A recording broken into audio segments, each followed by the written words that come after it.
en fait, c'était surtout le fait que c'est un film qui se passe à la campagne et que elle est très proche du monde agricole. Elle adore les poules, elle adore jardiner. Donc, c'est vrai que c'est. C'était elle qui était la plus à l'aise avec les poules sur le tournage. Can she be late for her Pardonnez-moi d'interrompre un instant la musique, mais nous avons un invité de marque que j'aimerais accueillir comme il se doit. Cette semaine, on est très heureux de retrouver un duo de réalisateurs dans The Cinema Show. Et ce duo, c'est celui composé par Anna Ladoul et Marco Lavia. Comment vous allez ? Bah nous c'est très bien, et vous? Bah ouais, Super, ouais. ça va super, nous aussi.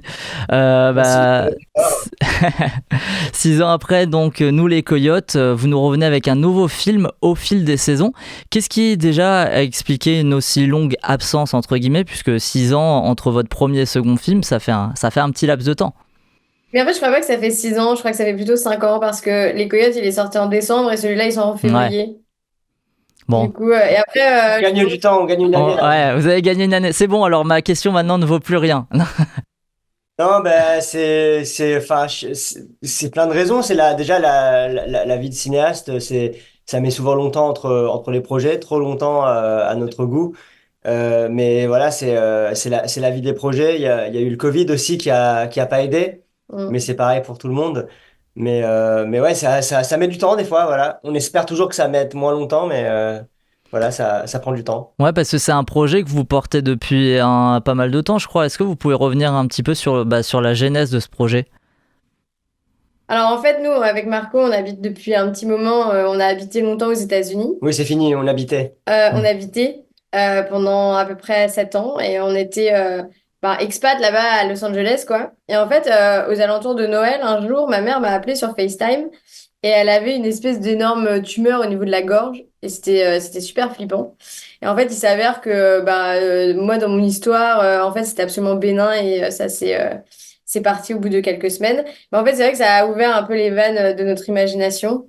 Et ça nous a fait demander, qu'est-ce qu'on ferait dans un cas où ce serait plus grave. Oui, parce D'accord. qu'il faut savoir que c'est le point de départ de l'histoire, c'est que c'est une étudiante qui revient au chevet de sa mère qui est souffrante et sa mère avec qui elle s'entend pas vraiment parce que voilà, et elle doit revenir pour s'occuper d'elle et s'occuper de sa ferme. Donc voilà, tout est fictionné. Il y a juste ce point de départ de voilà, qu'est-ce qu'on ferait si un proche était souffrant et que voilà, est-ce qu'on serait prêt à sacrifier nos rêves pour aller passer du temps avec et l'aider. Et évidemment, la réponse est oui. Et voilà, c'est ce point de départ qui nous, voilà, c'est le point de départ de l'idée. Et une fois que vous avez ce point de départ-là donc, qui a été établi, comment vous travaillez, vous deux, pour écrire le projet ? Est-ce qu'il y a l'un d'entre vous qui commence à écrire une partie ou vous écrivez tout ensemble ? Euh, En fait, on s'est un peu répartis. Disons qu'il y a toute la structure, tout le traitement qu'on fait généralement à deux. Et après, une fois qu'on est sûr du traitement et du séquencier, après, on se répartit quelques scènes. Et C'est-à-dire après, le, on se les rééchange. C'est comme ça qu'on a fonctionné sur ce projet-là. Et après, il y a des versions qu'on a écrites, bien sûr, à quatre mains. le traitement, le séquencier, c'est-à-dire c'est le squelette vraiment du film, le fil conducteur, voilà, séquence par séquence, ce qu'on veut raconter. Mais c'est vrai que généralement, la structure, on l'a fait ensemble. Mm. Ouais, vaut mieux, peut-être mieux pour avoir essayé d'avoir aussi une unité dans votre écriture ensuite. Mais est-ce que vous, du coup, vous vous sentez plus à l'aise sur certaines scènes que d'autres ou c'est vraiment parce que c'est pour se diviser le travail dans un premier temps ? Mais en fait, ça dépend parce que là, par exemple, pour un nouveau projet, là, on écrit vraiment tout ensemble. Donc, en fait, j'ai l'impression que ça dépend des projets, ça dépend aussi de qui a le temps et quand. Enfin, il y a plein de facteurs qui s'ajoutent, en fait. Ok. Alors, on est assez surpris de vous voir revenir avec ce long métrage parce que là où nous, les Coyotes, c'était un film situé en pleine ville sur quelques jours, vous revenez avec un film en pleine campagne sur plusieurs saisons. Pourquoi un tel changement ? En fait, ça va avec l'histoire qu'on avait envie de raconter, j'ai l'impression. On va pas faire que des films qui se passent sur 24 heures dans une ville sur un couple. Et nous, ce qu'on aime bien justement, c'est explorer différentes choses. Et là, ça allait avec notre histoire. Ok. Et on va parler un petit peu aussi du casting de votre film. Et pour poursuivre avec Nous les Coyotes, on retrouve Morgan Saylor qui était déjà au casting de votre premier film. J'imagine que c'était une évidence de la faire rejouer dans ce second long métrage. Ouais, tout à fait. C'est le personnage principal du film. C'est le point de vue principal.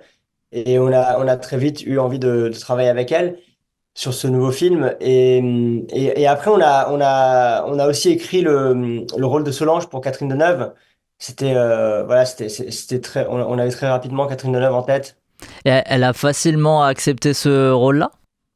Bah, disons qu'en fait, quand on l'a rencontrée, elle a facilement, elle a dit oui rapidement, mais la difficulté était plutôt de lui faire parvenir le scénario, disons.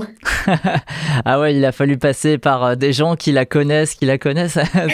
Un peu en fait, nos producteurs l'ont envoyé à son agent, et nous, en fait, on a eu la chance de rencontrer Bertrand Tavernier un jour au Festival de Cannes. Et on a beaucoup sympathisé avec lui et on lui a fait lire le projet. Il nous a fait des notes sur le projet, des notes sur le scénario. Et ensuite, il nous a dit, bah voilà, comment est-ce que je peux vous aider? Et on lui a dit, ben nous, on aimerait beaucoup faire lire le scénario à Catherine Deneuve. Et il nous a dit, ok, je vais vous aider.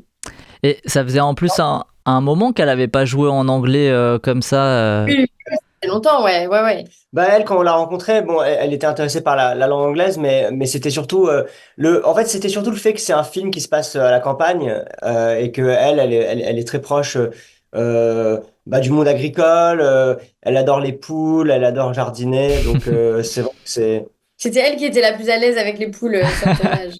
ouais, tout à C'est fait. bien, elle s'est occupée de la gestion de ça au moins, parce que c'est vrai qu'il y a beaucoup de poules dans le film. Et, Ouais, ou du moins, elle expliquait aux autres comédiennes comment tenir les poules. Ouais, on a hésité à lui filer le rôle de dresseuse poule finalement, mais ouais, bah ouais, on tant a qu'à gardé faire. pour Solange. Pour conclure sur le trio principal, on retrouve donc également Andrea Riseborough qui est au casting. Moi, ça me fait plaisir de la voir parce que c'est une actrice que je trouve on voit trop rarement dans des premiers rôles au cinéma. Comment il s'est fait votre choix sur cette actrice? Bah nous, Andrea, en fait, on l'avait vue pour la première fois dans un film qui s'appelle Shadow Dancer, où elle a le premier rôle. C'était un film de 2012, je crois, et qu'on avait vu au cinéma quand on était étudiant à Paris, et elle nous avait vraiment impressionné dans ce film.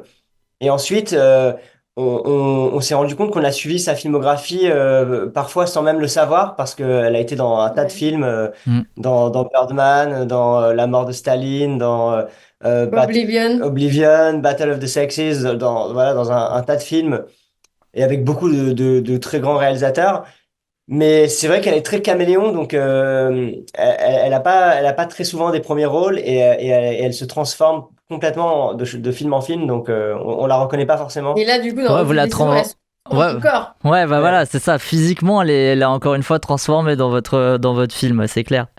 Donc Et voilà, c'est un vrai cadeau qu'elle a fait au film de se transformer autant et de s'être rasé la tête enfin voilà, pour elle, c'était vraiment très important d'être le plus honnête possible par rapport à la maladie. et Authentique, quoi. Enfin, Authentique, ouais. c'était en fait, pour elle, tout de suite, elle a dit qu'elle voulait pas être maquillée, sauf si ok. c'était pour aggraver son apparence physique, en fait, pour la rendre plus malade. Ou alors, si ça avait, voilà, il y a quelques scènes où le maquillage fait vraiment partie il est vraiment narratif, comme du rouge à lèvres voilà, un maquillage festif qui a un sens dans la narration, mais sinon, Mm. elle voulait pas qu'on l'embellisse, en fait. Elle voulait pas jouer voilà une femme malade d'un cancer mais qui a un super teint au contraire, elle voulait être cernée, le visage creusé, et c'était super important pour elle, et c'est vrai que bah voilà, c'est courageux quand on sait à quel point les actrices sont scrutées pour leur apparence Mm. physique, c'est hyper courageux de sa part. Du coup, j'imagine que ça a été un casse-tête à savoir dans quel sens on tourne chaque scène pour l'avoir pour l'avoir avec En cheveux, fait, sans cheveux. ouais, ouais, non, ça c'était une vraie équation qu'il fallait résoudre entre les cheveux, les saisons. Bah ouais. Donc ça c'était vraiment la grosse difficulté de ce tournage, c'était de faire tout rentrer en 5 semaines. Ah ouais, 5 semaines de tournage pour ce film. Et elle était comment l'ambiance sur le plateau, sur le tournage? Écoute, l'ambiance du tournage était bonne. Il y avait des différences culturelles entre justement les actrices américaines et l'actrice française, mais comme dans le film, au final. Ouais. Et l'ambiance était assez sérieuse, assez studieuse. On n'avait pas trop le temps à la rigolade parce que voilà, tourner tout ce scénario en 5 semaines, c'était vraiment Des sports. c'était sport, ouais. Et voilà, donc bon, en même temps, enfin un plateau où on se détend et on rigole, c'est quand même assez rare, quoi. Ça existe Pas pas. l'endroit. Ouais, en fait, un tournage, c'est hyper cher. Chaque heure coûte une fortune. Donc, bah voilà, il faut travailler. On est là, c'est hyper intense. Et en même temps, c'est hyper. Voilà, il y a plein d'émotions qui se mélangent. C'est hyper émouvant de voir un film qui sort comme ça. Bah, toujours sur le tournage, je voulais savoir, avec Catherine Deneuve, du coup, vous communiquiez comment, en français ou vous En essayez anglais. en anglais? En anglais, en fait. Ouais. Pourtant, pourtant. Ça dépend. Majoritairement, mais après, quand c'était juste pour elle, disons, on parlait en français. Oui, Ouais. en fait, si on était seul avec elle, on lui parlait en français. Mais si on était devant les autres, on parlait en anglais pour que tout le monde puisse comprendre. Ouais, bah ouais. Et c'était pareil avec toute l'équipe finalement, c'est-à-dire en présence de Morgane et Andrea, ben souvent on essayait de parler anglais pour qu'elles aient pas l'impression enfin Vous voilà, leur qu'elles cachiez soient des choses. vraiment paumées. Enfin, voilà, ça peut être assez dur sinon pour elles. Ouais. Ben, en tout cas, on croit à cette famille, à ce trio composé par Morgan Saylor, Andrea Riseborough et Catherine Deneuve. Donc ça, c'est déjà aussi une franche réussite.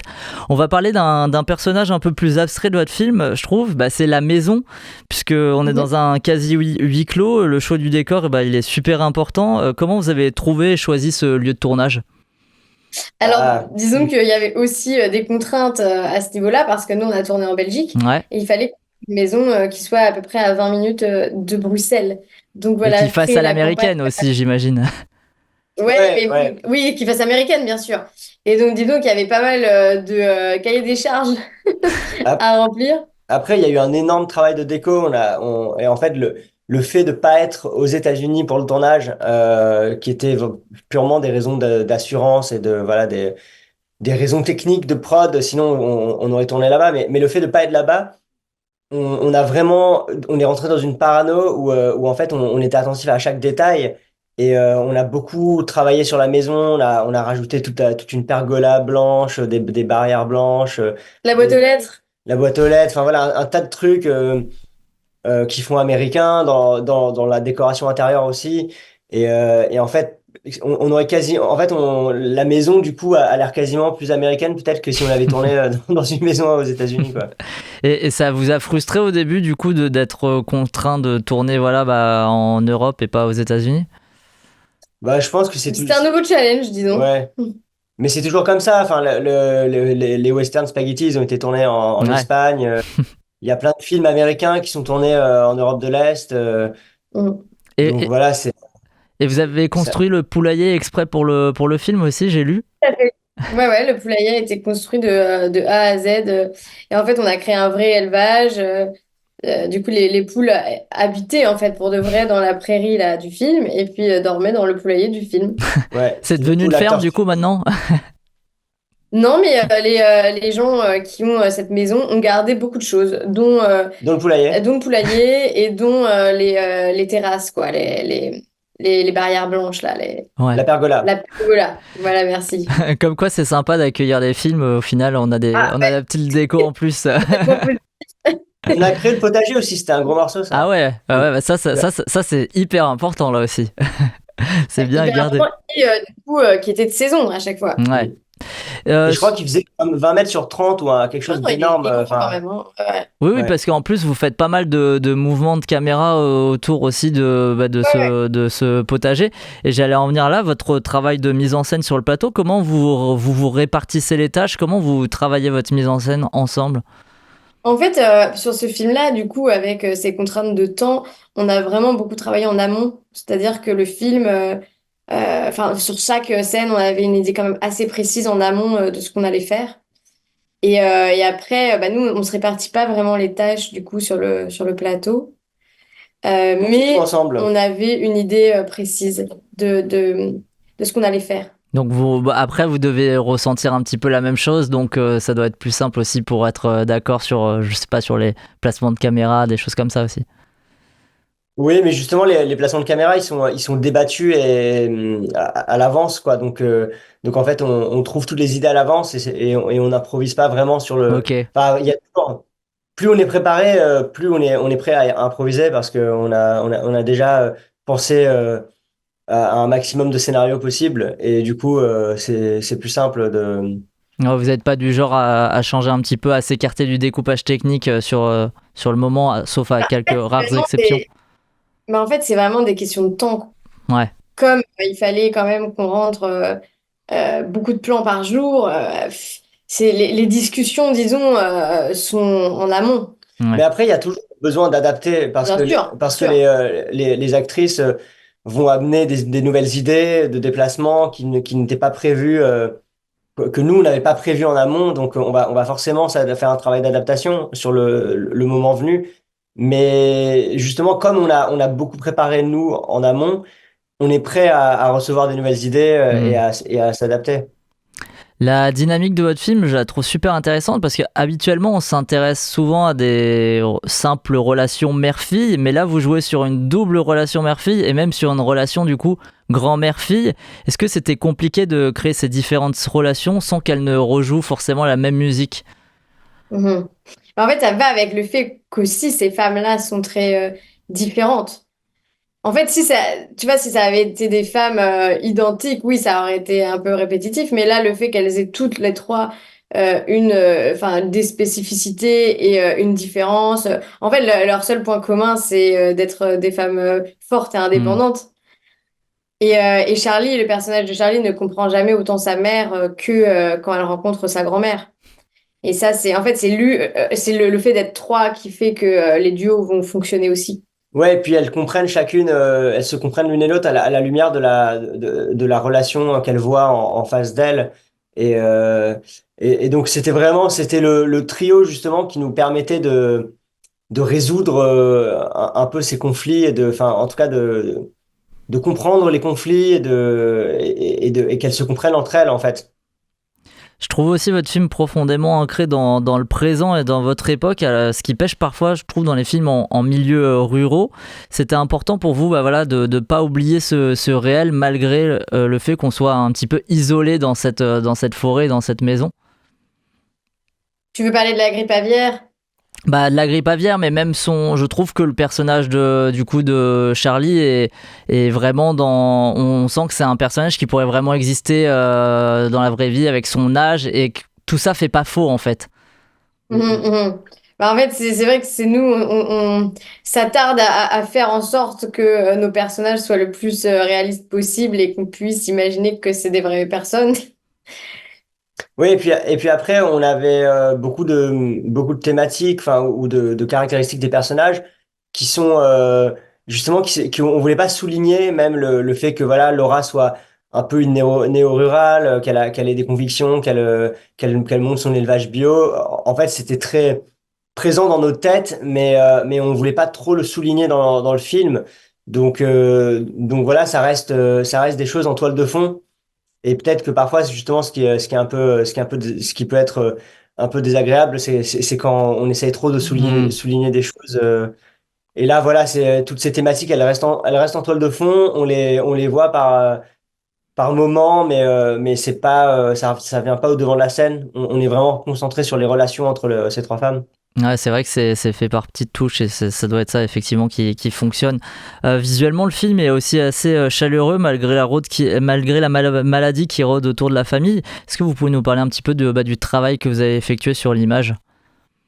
En fait, nous, à la base, ce film, on voulait vraiment créer un conte de femmes. Et donc, il fallait que l'image suive cette volonté-là. Et on s'est beaucoup attardé à réfléchir justement aux couleurs qu'on voulait donner aussi par saison. Et on trouve que voilà, la mise en scène là, enfin, il y avait beaucoup plus de machinerie aussi que le précédent film. C'était un peu la première fois de notre vie qu'on faisait un travelling sur rail, quoi. Ça va avec cette idée de conte, en fait. Ouais.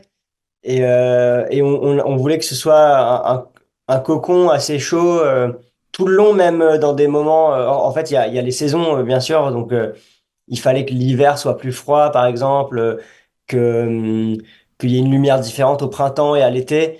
Mais dans tous les cas, on voulait garder une certaine chaleur. Et ça va dans le décor qui est dans des couleurs assez chaudes, dans les cheveux roux aussi. Ouais, c'est vrai. Et est-ce que vous aviez des références visuelles ou même des références d'un point de vue plus narratif pour ce film-là?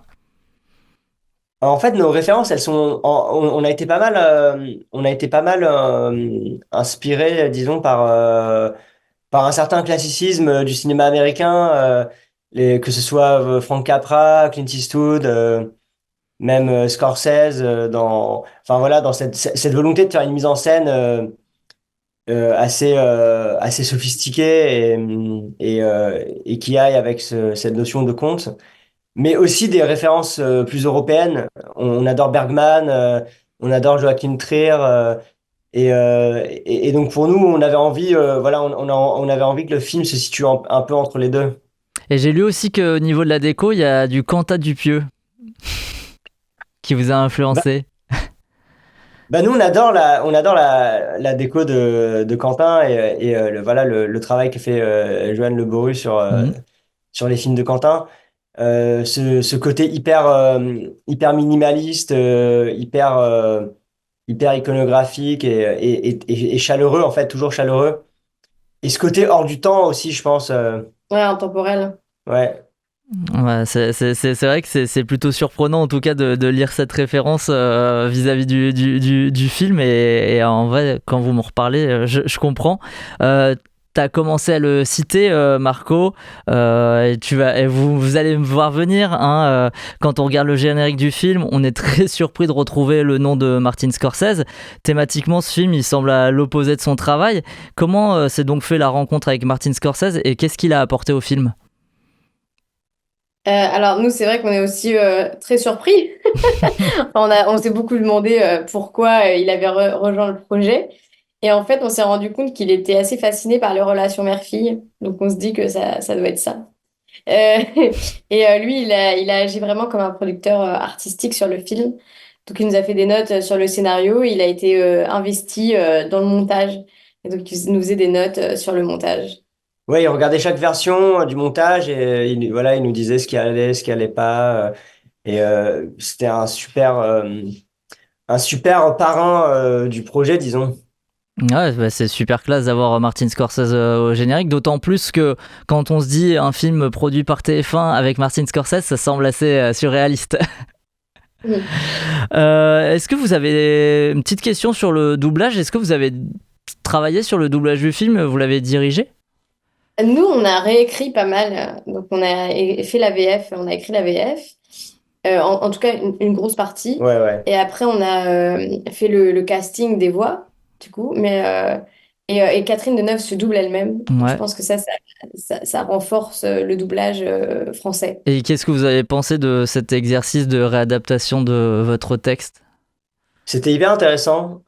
Et en fait, c'est vrai que voilà, enfin les personnes qui font l'adaptation, enfin font vraiment de leur mieux et avec la meilleure volonté, mais en fait, enfin évidemment quand on a reçu la version qui a été adaptée, c'était pas vraiment exactement fidèle à notre scénario et donc on a beaucoup travaillé à réécrire pour que le texte soit le plus fidèle possible. Mais c'est aussi parce qu'on est français. Donc, en Mm. fait, c'est notre langue. Donc, forcément, il y a un côté où l'adaptation était un peu logique, disons.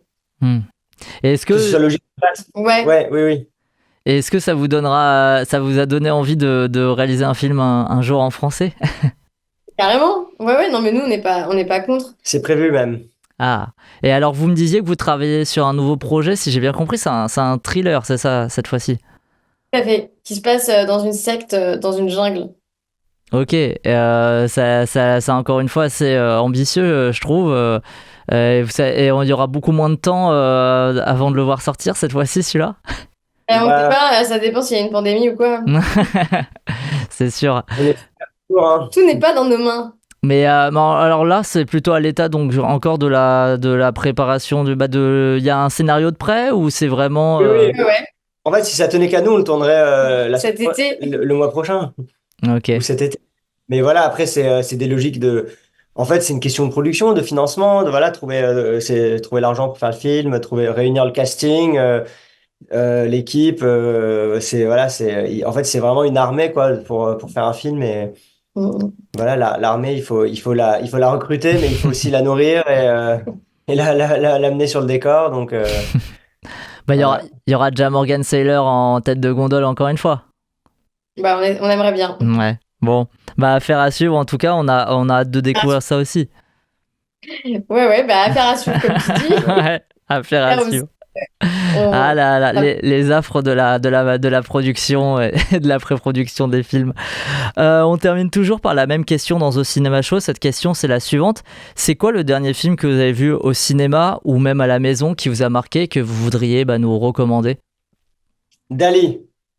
Ah, pour rester chez Dupieux. Pourquoi alors ce choix-là? J'imagine pour la déco déjà. Ouais, il est vraiment incroyable, ce film. Il est incroyable Ouais. à tous les niveaux. Il est vraiment. Il est tellement fou et tellement fidèle à Dali lui-même. On a regardé pas mal d'interviews de Dali ensuite sur YouTube et c'est vrai que c'est assez dingue. Non, les performances sont incroyables. Ouais. Ok, super. Bah, on prend note et on invite les gens qui ne l'ont toujours pas découvert, Dali de Quentin Dupieux, à le découvrir, ainsi que votre second long métrage, Au fil des saisons, qui est toujours en salle. Merci beaucoup, Marco Lavia et Anna Ladoul, d'avoir pris le temps d'en Merci. discuter dans l'émission. Merci. Merci beaucoup. Au À la revoir. prochaine. Can she be late for her cinema show? Cinema show.